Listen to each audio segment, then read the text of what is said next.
Doctor Yunus এই যে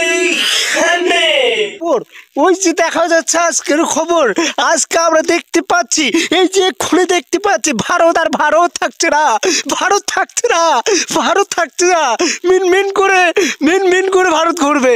এই যে আমাদের ইউনূস সরকার আর মোদি মৌলবাদী মোদি, এই মোদির জন্য গোটা হিন্দুস্তান আজকে ধ্বংস। এই মুহূর্তে এই বাংলাদেশ আর বাংলাদেশের মতো থাকছে না। আমরা আগে শুনছিলাম ভারত, এই ভারত বাংলাদেশের উপর ক্ষেপণাস্ত্র বাংলাদেশকে যুদ্ধের জন্য ডাক দেয়, কিন্তু আমরা আজকে শুনবো উল্টাটা, এই ভারত মিন করে করবে। আজকে দেখা যাচ্ছে ওই মানচিত্রের মধ্যে দেখা যাচ্ছে এই মোদি সরকার আর থাকছে না। এই জরিপ করে দেখা গেল 47টা ইউরোপীয় দেশ, এইখানে এই দেশগুলোতে যুদ্ধ লাগছে। কার জন্য যুদ্ধ লাগছে? আপনারা মনে রাখবেন, এই মোদির জন্যই সব কিছু হচ্ছে। এই মোদি আমাদের বাংলাদেশটাকে ধ্বংস করে দিচ্ছে। এই মোদি আর থাকছে না।